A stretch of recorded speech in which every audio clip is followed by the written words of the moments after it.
Well, welcome to Recover Her. We have an extraordinary, I don't even want to say guest. I want to say like mishpucha, like member of the family here with us. We have Tracy Litt, and she is the founder of the School of Becoming, an international best-selling author, podcast host, science and spirituality teacher, and emotional healer. She also holds her license in professional coaching, neurology, somatics, and hypnotherapy. Her revolutionary institute, the School of Becoming, integrates consciousness, neuroscience, healing, and energetics to help their students evolve into the next level version of themselves. So that is part of your bio, but what I want people to know is that I have had that lived experience with you. So you are not full of it. Well, you're full of it in the it factor. In the goodness, but somehow you've managed to create, such a beautiful healing container and this blend of just all the good stuff, including the neuroscience aspect to it. And as a triple board certified psychiatrist, really, you're the real deal. It's really inspiring. Yeah. So thank you for being on with us. Thank you for having me. I love everything that's happening between the three of us already. and I just so appreciate it. It's so interesting because I'm listening to you read this beautiful bio and I sit, and it happens every time I have the fortune of having a conversation that is going to serve and reach people. Right. And it's like one of those witnessing of myself where while you're reading it, I'm like, to my past selves, I'm like, yes, girl. Oh, yes. yeah. You did it. Yeah. You did it. You know what I'm saying? And it's just so amazing because our capacity for evolution, for becoming truly like what we're being tapped for, is so limitless that when I hear you speak of me, I have this like out of body experience. Yes. And I say that because who we are is zero indication of who we're capable of becoming. And the reason why I founded the School of Becoming was because I did the work on myself. Yes. Everything we teach, our whole IP is me reverse engineering. What did I do? How did I do that? So thank you. Thank you. Is there speaking of that, is there a particular version of yourself that you look back on that you hold closest? Is there one that you can feel the most? There's two, and it's not so much that I hold them closest. It's just like the two where I was like, oh, if I could really like time machine myself, and just go back there. One would be right in that 15, 16-year-old window where that the root of my not smart enough really started like blooming, which is not exactly what we want when it comes to the limiting things we perceive about ourselves. And it pushed me down a trajectory of choices of like skipping second period and not, studying the way that I was capable of because I didn't believe I was smart enough, and just making the choices that were what's interesting, beneath my capacity, and yet simultaneously exactly what needed to be for highest good. Can we just pause there and let people really sink into what you just said? Beneath your capacity, and at the same time, exactly what needed to be. That's beautiful. Yes. Thank you. It's essential. It's essential because the truth is highest good. Actual highest good.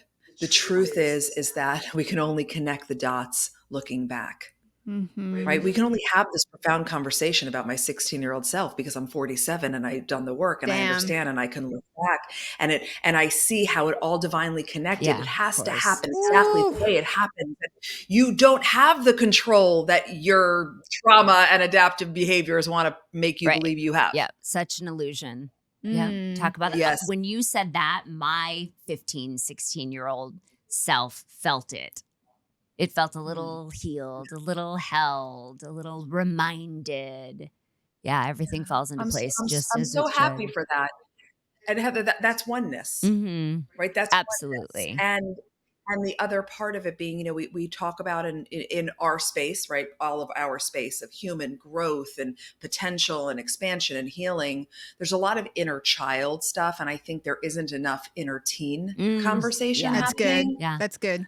Well, and it's you interesting know? because we started out talking about our common ailment, if you will, of like suffering from migraines.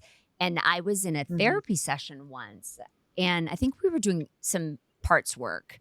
So interfamily systems and IFS. And I was talking and addressing that part of me. How old was she? Where was I Mm. holding that angst? And she's a 15-year-old Heather kicking rocks Yeah, so down a good. gravel road.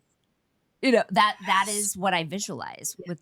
So coming back to that version of yourself is Mhm. beautiful. Thank you for doing that.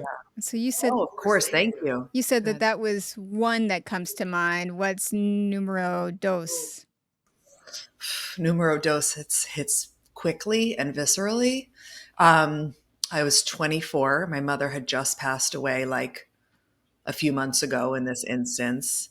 And I remember feeling just so lost and like and this was before I started working myself, way before.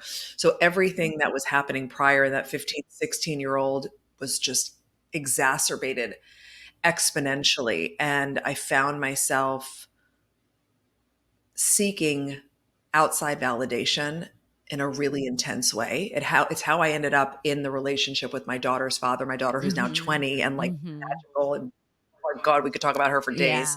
Yeah. Um, and I was a single mother with her when she was 8 months old. And that's because at 24, I was so raw and I was so susceptible and I was Mm-hmm. so Oh God. needing.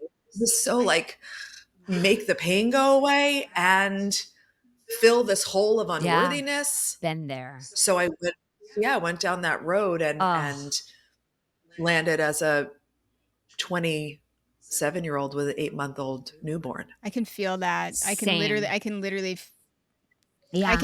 we can feel you over here. Proof of oneness. And I think it's Yeah. interesting because we were just talking not too long ago about, you just said whole, right? Like you were in like a hole. And then I think it's awesome that so much of what you give, obviously have given to yourself, but to other people is wholeness. So I love that wordplay. Thank you. And, that was one of my realizations around that time, that unworthiness was the lie, right? But like, really, I think this is important to root into because in growth and when any beautiful soul that is hanging out with us right now, listening to this podcast and you're seeking something, right? There's struggle somewhere. You want an answer. And the lie of unworthiness gets so perpetuated in our society and in the unhealed people around us.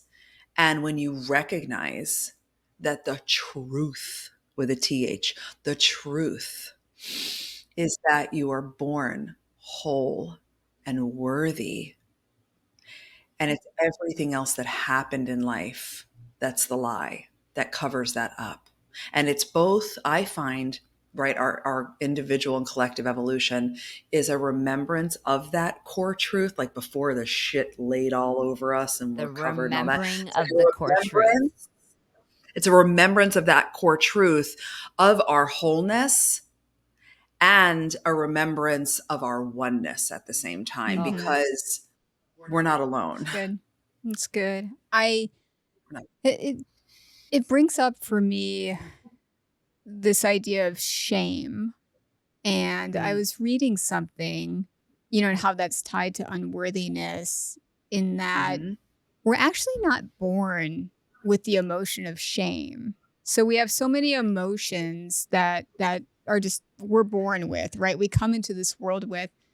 And shame and unworthiness, and shame as an emotion is not one of them. And it's a very powerful self-conscious feeling that comes over us. And I think it's so connected to unworthiness. And so when people think of self-consciousness, sometimes they think of, oh, I tripped and I embarrassed myself and I'm self-conscious. But no, if you break it apart, so self, like being so aware of yourself and then kind of being in self-analysis. And so I think it's one of the most powerful things that unworthiness and shame keep us stuck because we're looking at ourselves as a wholly dysfunctional, not good enough. It's not a part of us that is bad. We're literally in that moment. All of us, right, is unworthy. All of us is deficient in some way. Yeah. Okay. So let's go here because listeners, let's liberate you. Okay. This is a big deal. This is a really big deal. If we look at, which is so fun because I can geek out with the two of you in a whole different way. Okay. If we truly look at the fact that we are biologically egocentric, okay, and we recognize that we're biologically egocentric, therefore we're born, okay, and then we don't have a conscious mind until around 7, 8, somewhere in that space, right? So all those years, there's no conscious mind to discern or delineate or understand anything. You are like a video camera that's turned on 24/7, 365.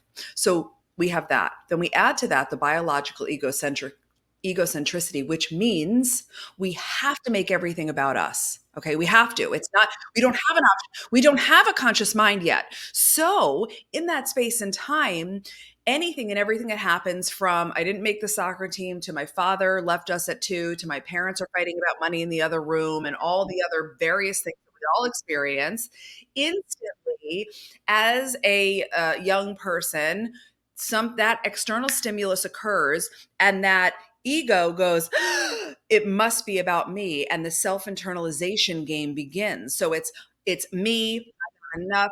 Yes, I'm not enough. I don't matter. I'm not significant. If I was better, then this wouldn't have happened. If I was a good girl, my dad wouldn't have left. If I was right? So the reason why this is so important is because the die was cast. Hear me. There isn't a person in the world that is living, because if you're listening to this, you're older than 8 years old, that is listening to this right now, that ever had a chance to live life from the beginning feeling worthy and whole. Mm-hmm. To me, when I really realized this, I was like, I'm sorry, what? Like, so here we are, like spending so much time and energy working on not feeling good enough, feeling isolated because we don't feel good enough, driving ourselves away from the shared humanity of, oh my God, we all have that. This is the pandemic. This is the thing. That's so, it. So we get to go, yes, right? So it's like really be there and go, oh my God, okay, so because of the way I become who I am in that initial stage of life, we all have to pass through the unworthy river. Yes. All of us. There's nothing wrong with you. There's nothing wrong with you. There's nothing wrong with you. Is that the spoiler? Let's give him the spoiler. Spoiler. There's nothing wrong with you. But. Yes. But what does that do when you, first of all, and then the mind, because it's so protective and the body's protective, it's like, Just but, over. And then you want to argue against it because who are you if you aren't constantly trying to fix yourself? Well, hey, Trace, check this out. And Heather, Okay. I want your opinion too, because this is something I've known for a long time intellectually, but it's only recently that I've come to like what I like to call capital K know it, like God. know it. Yes. Is that when we're operating from unworthiness or when, shame has taken hold of us, it almost lets us off the hook in a way because it creates a posture of helplessness. So if you're operating from a sense of I am unworthy, you're really you're immobilized to create change or start to take accountability. And I'm not victim blaming at all. That's not what I'm saying. But in a way, it's a very loud part of us that just allows us to stay the Small. same. To stay small. What, You know, what do you think of that? prevents the change. It's that, Yep. find there's a prayer that I say often. It runs loops in my head, but it talks about reveal to me any blockage that stands in my way for my usefulness to you and my fellows, and the light, the flow, like reveal to me what that blockage is. So, so I think, Beautiful. so I think sometimes people say like, yes, I want to feel worthy, or I want to deal with this unworthiness. But at the same time, it can create a lot of fear can come up around starting to create that change. Well, yes. And let's just for 1 second hold. We'll talk about fear and change and what happens there. And I think it's really important to sit where what you just brought up, Tracy, because we don't perpetuate anything that doesn't serve us in some capacity, right? And what you are identifying is, everyone's like, no, well, why would I want that? Yeah. But you're still doing it, Right. right? Yes. So when you really and you have to take responsibility. You do. You have to take Personal responsibility. PR, baby. You have to, yeah, that's right. Exactly. Mind Mhm. magic. You have to take radical personal responsibility because this is your one go.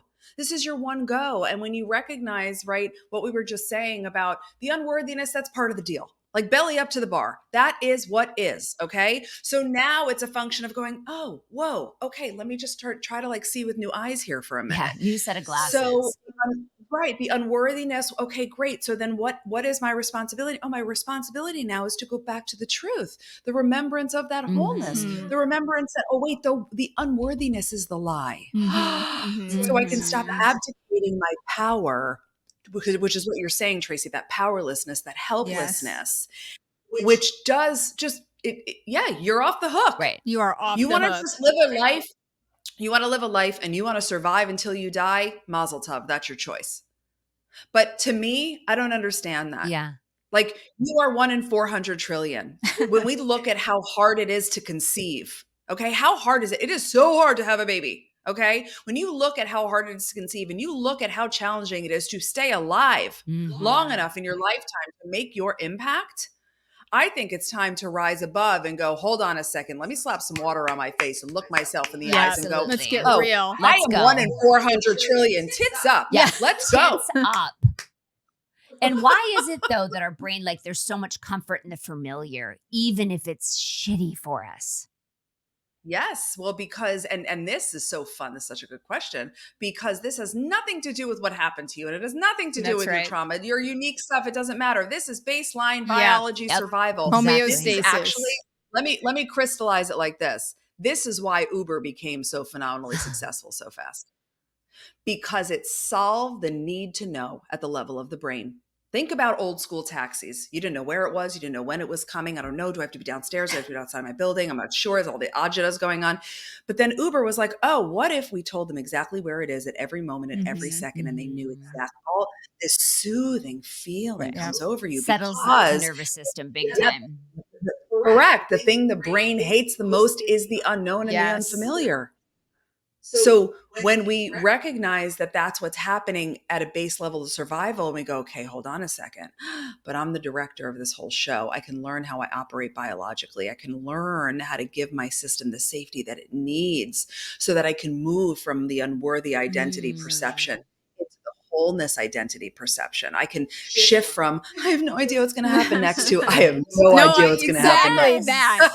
That energy, that's the difference. And to have fun with the unknown. And to have fun with it. And Heather and I have been having just so many conversations recently around, we have no idea what's going to happen. And then almost getting giddy about it, which is, there's so much freedom in this. And then when you think about, do you remember those hex bugs? I don't know, but they're like these little like wind up bugs that kind of like, they just follow the same path over and over again. It's a nightmare to me. Yeah. It literally will jar me when I'm feeling and it comes to me in my unconsciousness. And then I'm jolted by it because there's so much fear, Tracy, in the hex bug life. Yeah. The repetition, the definition, Freud, who said it? Definition of insanity, repeating the same thing over and over again and expecting a different result.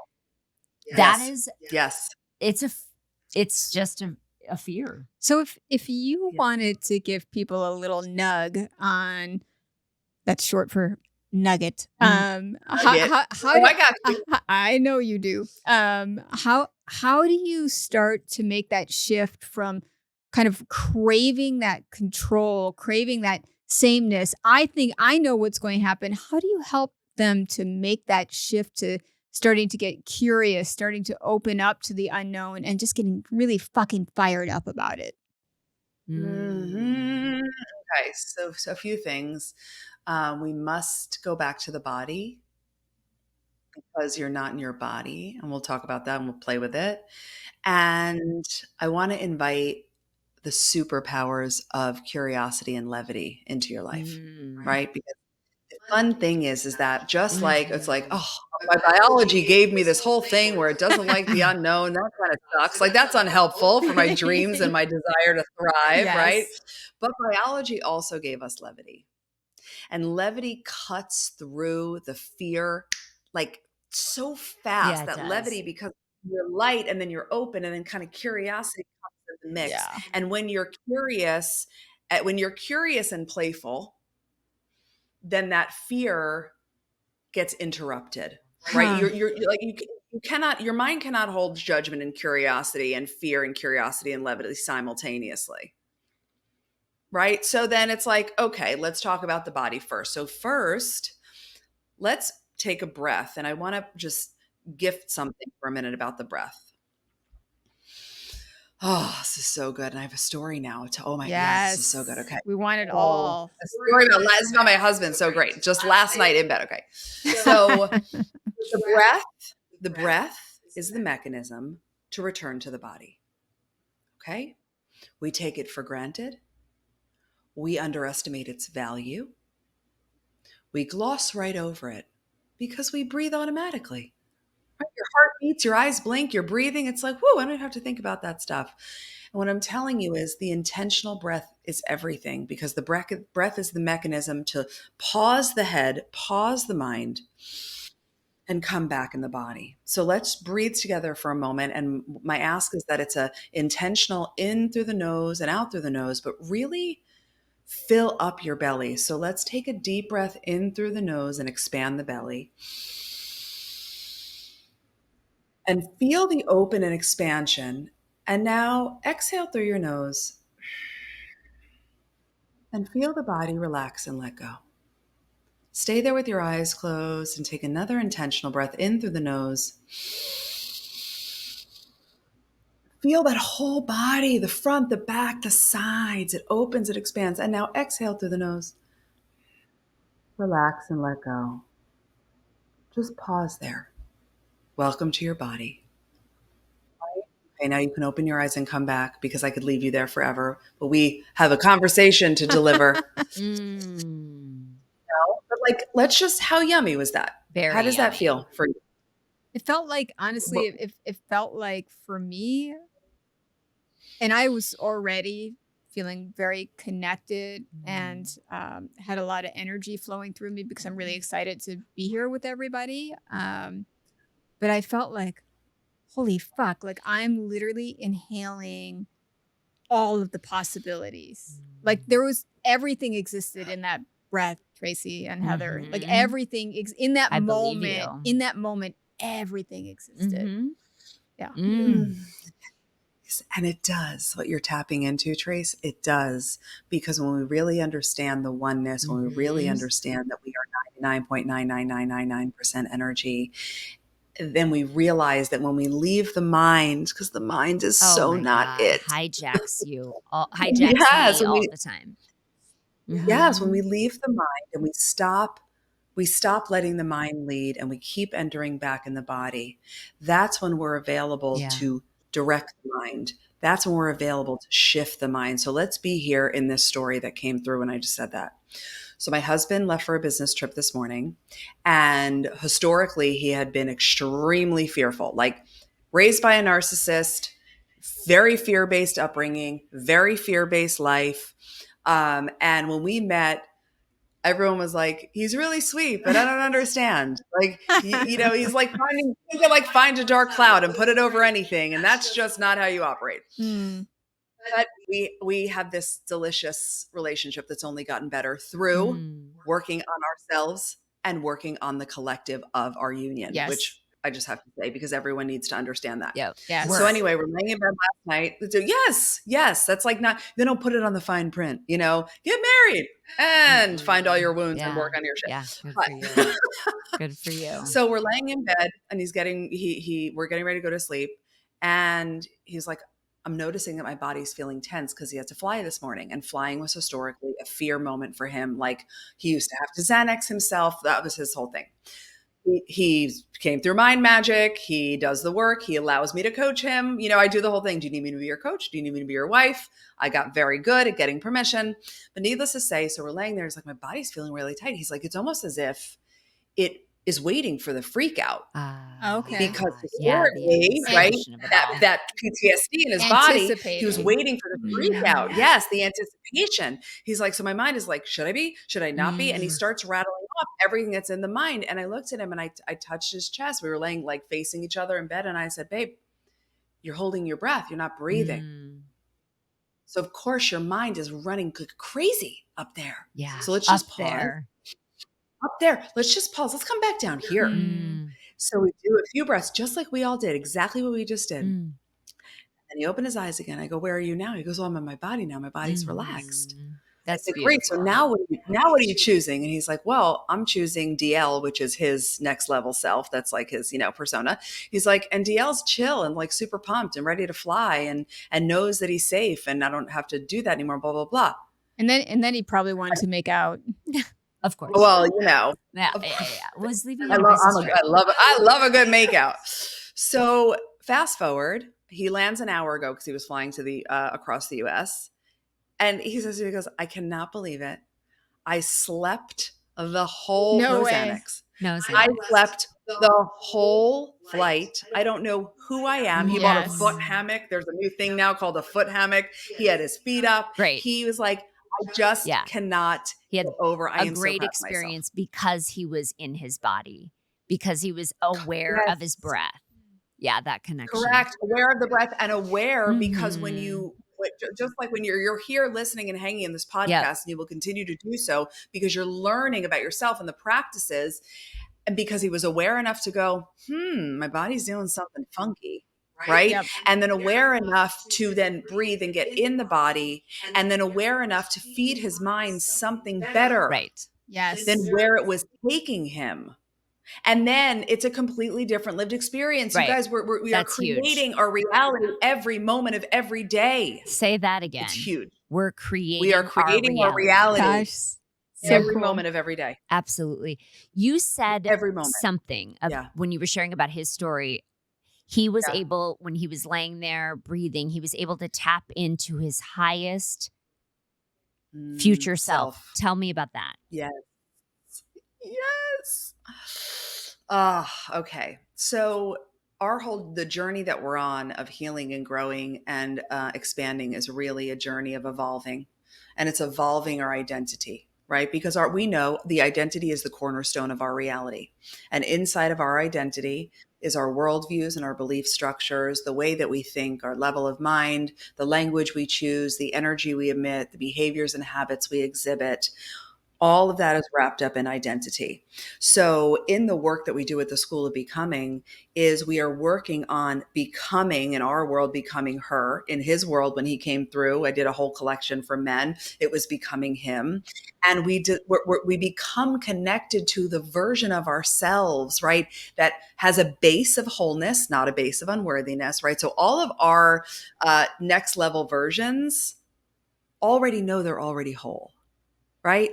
And then inside of that, it's who is for him. It was who is he? And for him, because his old emotional addictions were unworthiness and pressure and insecurity and negativity, him was light and flowy and trusting and loving and chill. So it's literally, he started teaching his body how to feel safe in those emotions of his future instead of continuously affirming the emotional addictions. Heather, what are you experiencing right now? Oh, can you You're see my feeling? eyes? Is that what you're I referring see, to? I feel you and I see you. Tell me what you're Okay. I experiencing. knew, yeah, of course I knew you were.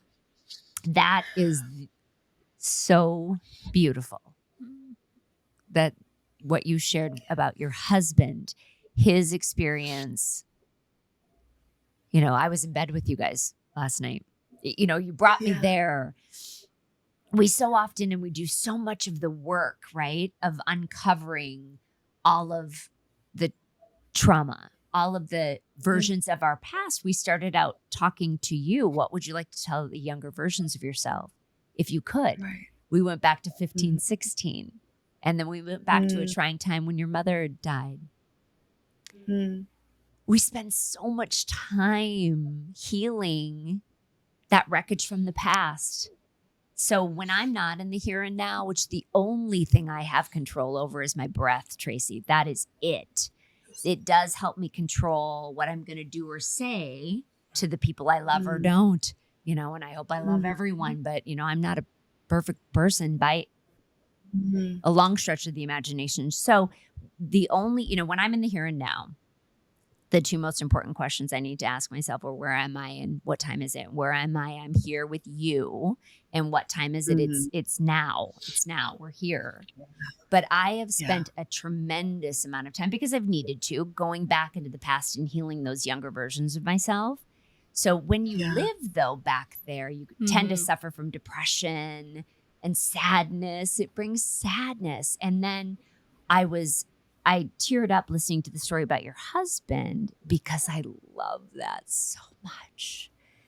Highest, best versions of ourselves, that God intends for us to be. Feel the full range of human emotion, but it is light, it is love, it is wholeness.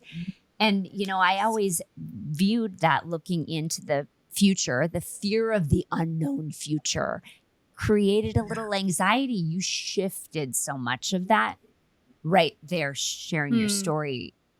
You just gave me a different perspective on that. So thank you so much. And I found it to be extraordinarily healing and beautiful. Thank you. Thank you. You are extraordinarily beautiful. Thank you. On every level. No level. And arguments there. That's right. And I want to share something else. This is really important for you. This is really important for all of your amazing listeners. Technology and understanding of human growth and potential is evolving as well, right? And that, I think, is the coolest thing about human growth and potential, right?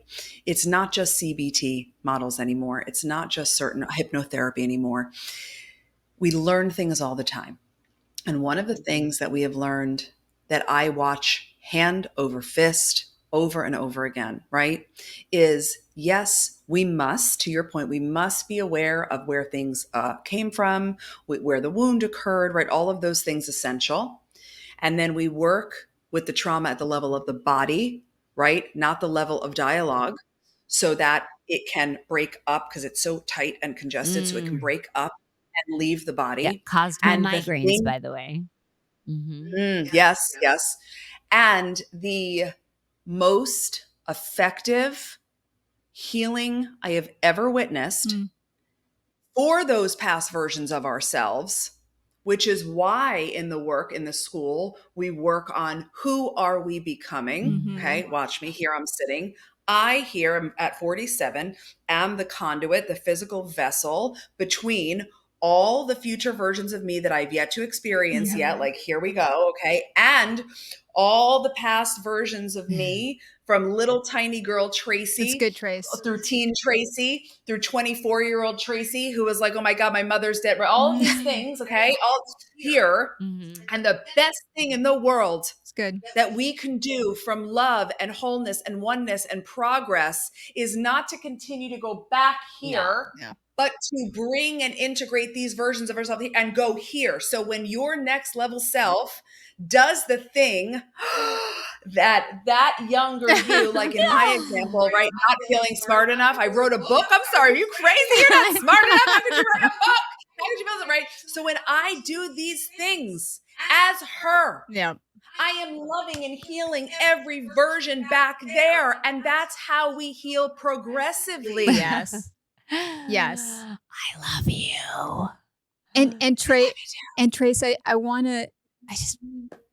there's so much there. And I think we have to practice. All of this is a practice. And so often we have a practice doing what's hard, or we have a practice like with our sadness or with our anxiety or whatever it is that, that we're holding. But so often we're not practicing, the things that require us to become that next version. We're not practicing playfulness. We're not. Let's level up. Yeah. Let's practice joy. Let's practice, different types of experiences. Yes, let's practice trust. Let's practice fun. That's it. Let's practice. Yes. Let's practice leaning into our impact. I mean, look at Recover Her. Mm-hmm. Look at this stunning show, podcast, place, space that is going to serve so many souls because you are both leaning in to something new, something different, something bigger than what the past versions of you might have had evidence for. Because here's the thing too, speaking of levity and just truth, we're all going to die. None of us are kidding, right? I say that people think I'm crazy, but really, like, we're all. When I have experienced so much loss in my life, my mother at 24, my best friend at 26, all my grandparents, so many, like, there's no guarantee, right? So you have to go, oh my God, what am I doing? It's fleeting. Granted, we're infinite because your soul is here in your human meat suit and it has its objective and it's doing its thing. And depending on what you believe in, maybe you come back next time, maybe you don't. That's your personal choice. But to ultimately realize, like, to your point too, Heather, this is the time we have. This is now. What am I doing with this? What am I doing with this? Because I don't want to wallow. Yeah, we're not wasting I need to get out. I want to share a little secret, speaking of levity, in terms of, and this definitely ties into like how we're all sitting together right now, which is a trip. Amazing. Is Heather and I got invited to go to the Grand Canyon to hike Havasupai Falls. This was last summer.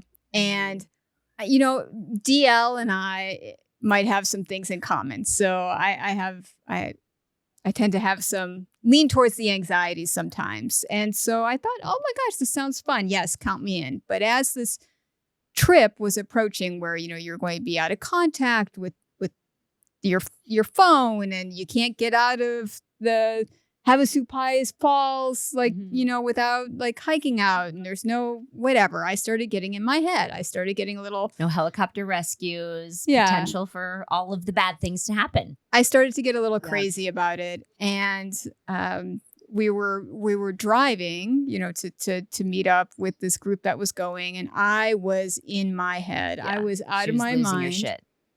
And I really couldn't connect to anything outside myself. I was very like internally focused. Gripping the steering wheel of the car. And God kind of intervened in that. The trip last minute. God always does. Last minute ended up getting canceled. And while we were driving there, and we ended up at a beautiful Amangiri, like a beautiful few day little impromptu vacation. But through that experience, Heather said, you've got to fucking do something about this, right? Like this fear really. Yeah, all joking aside. Yeah, really like took over. And, I stopped and I was like, yeah, it's right. The fear can be so limiting. And even though I know everything about, things from a psychiatric perspective, I was like, yeah, I'm just not going to accept this anymore. I'm going to get after it. And you did. And I did. And that's actually what led us to you and I meeting. So it was actually fear. And debilitating fear. It was gigantic and you did something about it. Yeah, because I didn't trust my body. I thought I was going to die in the canyon, all the things. And that led me to experiencing mind magic with you. And then that just opened up more and more in terms of Kathy Heller and podcasting and Heather and I getting excited about creating and bringing our gifts into the world. So it really was from a position of fear that led to let's fucking go. Yeah. So well, fear is a good catalyst. It's wonderful. Yeah. Fear Again, is, I love, genuinely love. Number one, I love your fear right now, Tracy, because I didn't know that was the catalyst for our relationship that I cherish, that I love to serve you, love you, witness you. Amazing. And really for everyone who's hanging with us, fear is so loving. And I would like to really gift this to you. Okay. Fear is loving. Fear is here like as the employee of the month every month, doing its thing, trying to keep you alive because that's its function. It's not accurate, right? It's recognizing that the biggest distinction to play with is danger versus fear, right? And really understanding that the things we typically spin out about are not danger moments. When danger is upon us, like, Tracy, you've heard me say, if you're going to get into the ocean and there's a fin in the water and you're like, not going to do that, that's really helpful. That's when we want our fear response employed. If I'm leaving drinks with you guys and I'm walking home and there's someone at the back of the street, I usually walk down. I'm probably not going to go down there. This is really helpful.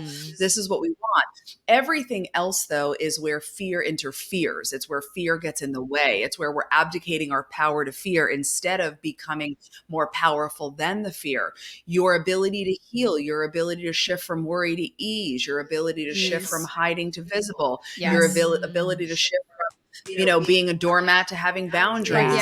All of these things require you to use fear like a blueprint to your growth edges, right? And then learn how to love your nervous system, right? And give it the safety and give it the re-imprinting and run your mind instead of letting it you. And remember that there's something bigger than you at play here. That's it. Right? Yes, that is it. Because when we are in fear and we're misunderstanding it and we're experiencing anxiety or other challenging emotions like that, the thing that occurs at the level of the mind is isolation. Yes. And when you're isolated in your thinking, now we're going out in the middle of the ocean on a raft by ourselves. That's what you and that feels almost impossible to come back from. Right. So, and then it's realizing also, let's play here. Yeah. Your thoughts are options, not facts. Right. So if we're isolated in our thinking, that doesn't mean truth. That means this is optional. Yeah. My feelings are not facts. Yeah, nothing is a fact. It's all up for grabs. Right. It's all malleable. It's all shiftable. It's all choice. It's good. It's so good. I thought it would be fun, you two. How do you feel, Trace, about doing a little like impromptu, just to show off your skill set? A little coaching moment with Heather. You guys up for that? I'm up for anything. If Heather's up for it, I'm up. I'm up for it. Yeah, just anything that comes to mind that you want her to riff on with you. What would you love to have a shift in experience about? What do I want to shift? Is that what you asked, Tracy? Yeah. If we could discuss anything and you could experience a shift in it, what would you want to chat about for a few minutes? I want to. I mean, I know it's your course. But I want to step in. I want to be right here, right now. So I want to step in, though, to the next highest version of myself. I want to not shut the door on the past. I actually have a question right now. What feels scary about shutting the door on the past? What feels scary about it? I am most afraid of repeating the same. I'm afraid of becoming the hex bug. I'm afraid of repeating some of the things that I've done in the past, whether it be in relationship, definitely within relationship to myself. And I love that notion of being able to harness the future version of myself in my second half of my life, which I feel so Yeah. um, Yeah. loving and Okay. Stay excited. here. Stay here. Okay. There's a few things happening. Do you relate to feeling like you are always on high alert, or you historically have always been on high alert? Okay. So let's just breathe also. Left hand on your heart. Okay. Next time we're doing this in person, because I want to jump through the screen and hold you right now. Okay. So we're just going to breathe. Take a breath.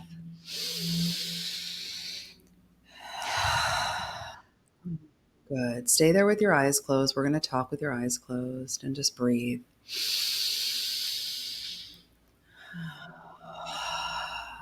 One more time. Breathing in and exhaling out. Okay, I want you to stay there. This high alert familiarity wants you to believe that you need to keep the past near you to ensure you won't repeat it. Does that feel true or untrue? That feels true. Okay. And what's really being asked for is to close the door on the past. Breathe. Breathe.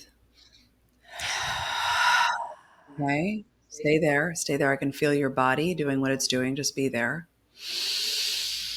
Your journey, Heather, is into trust, is into allowance, is into the safety that you no longer need to live poised to pounce.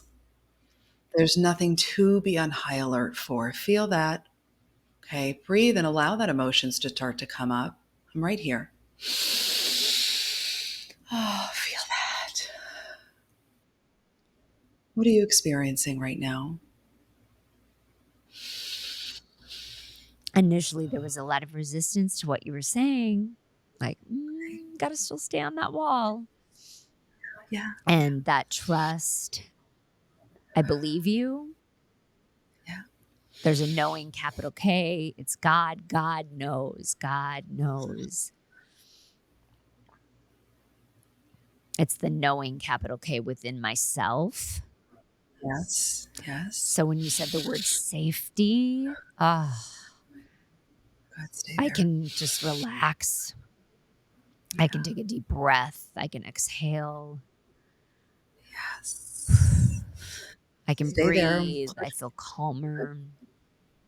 Okay. Do you feel safe enough to close your eyes again? Yeah, I feel less neurotic.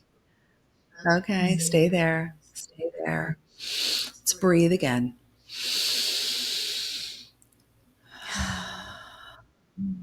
Good. Breathe again.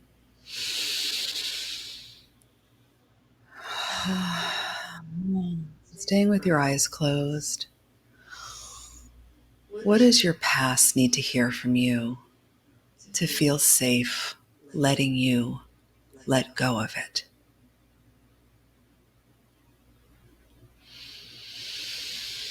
I believe you. I trust you. I've got you.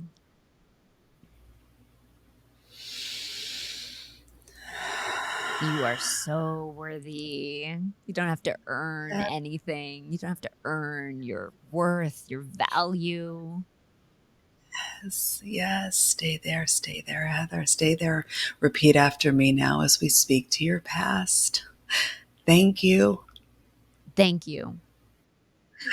Thank you for being with me. Thank you for being with me. Thank you for doing everything you've done. Thank you for doing everything you've done. I'm realizing something now. I'm realizing something now. You're the interference. Oh, you're the interference. You mean well. You mean well. We've done so much good stuff together. We've done so much good stuff together. But it's time to let you go. But it's time to let you go. And it's safe to let you go. And it's safe to let you go. Because I can trust me. Because I can trust me. And I can trust in the thing that's bigger than me. And I can trust in the thing that's bigger than me. The universe is my safety net. The universe is my safety net. And the unknown is my playground. And the unknown is my playground. Feel that. Feel that. And I want you to stay there, Heather. I'm going to click my fingers and I want you to allow your past to respond back to you as you let it go.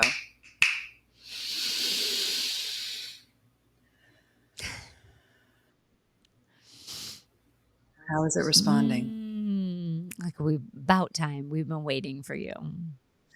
We've been waiting for you just to let us be. We've been waiting for you to not have such harsh expectations. Good, good, good. And just be there. Be there. Just repeat after me. I love you. I love you.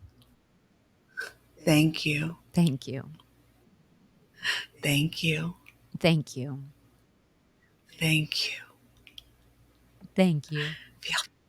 Stay there, Heather. Feel that. Allow the emotion to come.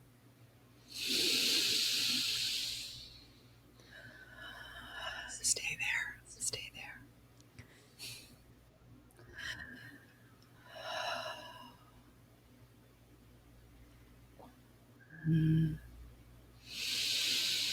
Yeah, stay there. And I would like you to take a breath in.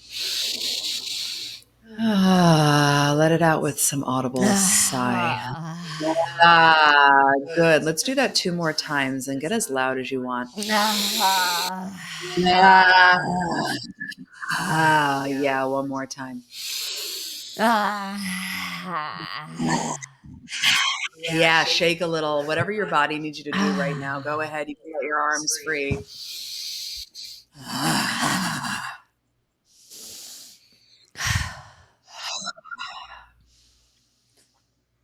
Woo! Yeah, girl. Yeah. Okay, you two. Hi. Just be there. Let's take a minute. And then you can share what you feel like sharing about that experience. Well, you just offered me a lot of freedom. I feel more space. I feel that expansive, spacious future version. Actually, she's right here in the moment. And it's filled with so much grace and so much love and so much tenderness. Less. I notice the absence of things, Tracy, and I notice, she's not angry. She's not pressing. She's not urgent. That's big. That's big, Heather, because that pressing and that urgency is what continues the past, the pressure, the anxiety, all that stuff, right? Say the words. And it's that what you just said, which makes sense. You feel the opening. It's an actual opening inside the physical body where more light can come through. Right? And more opening and more opportunity and more play and more play. And what I want to also gift you, I love that. The arms are wide open. Yeah. It's like, oh, come on. Yes. Yes. It's like Kate Winslet on the tip of the Titanic. That moment, that's the feeling. Yes. That's what we were freedom. born to feel. Yes.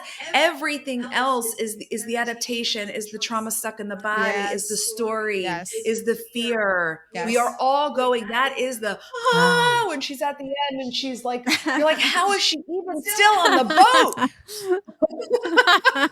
Fly. That's it. Yeah. Yeah. That's it.